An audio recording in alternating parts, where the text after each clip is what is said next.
Morning guys, তোমরা সবাই কেমন আছো? আশা করি খুব ভালো আছো। আর ভালো তো থাকতে হবে নিজেদেরকে, তাও কোথাও একটা যেন খামতি থেকে যাচ্ছে। আর্জি করে যে ব্যাপারটা নিয়ে আমাদের সবার মনের মধ্যেই একটা দুঃখ প্রকাশ করছি আমরা।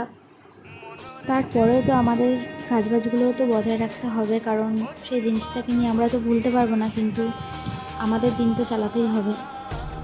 তো আমার একটা ছোট্ট কাজ ছিল, আর ভাবলাম যে চলো একবারে বড়মাসিকে সাথে নিয়ে একেবারে সেদিনটা ঘুরেও আসা যাক কাজে ফাঁকি।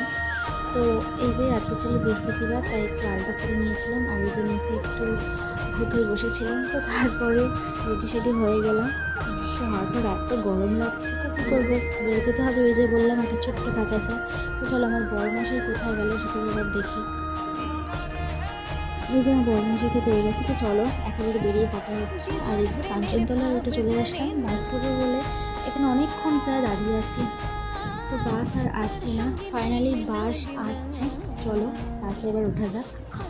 তো বাসে যেতে যেতেই বলি আমার একটা ছোট্ট কাজ, সেটা হয়তো বলতে পারবো না, কিন্তু কাজটা মেটানোর পর তারপর আবার তোমাদের সাথে কথা হবে। তো চলো। তোকে ঘিরে অভিমান, ব্যথা সমুদ্র সমান, লিখে যেতে পারি দুঃখের সাত কাহন।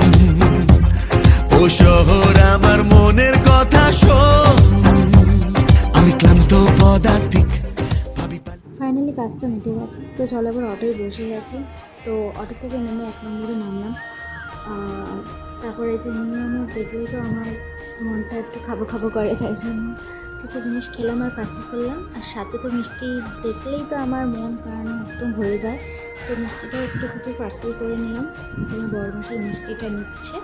আর তারপরে 2 প্যাকেট চিপস আর একটা আইসক্রিম না খেলে তো পুরো ইনকমপ্লিট থাকে। তো চলো এই খাবারগুলো পার্সেল করে নিয়ে এসেছিলাম। আর তারপর সন্ধ্যেবেলাতে সোনার দোকানে একটু দরকার ছিল, তো সেটা কেন গেছিলাম সোনার দোকানে সেটা আসবে নেক্সট ব্লগ ভিডিও। ততক্ষণে সবাই ভালো থাকো, টাটা।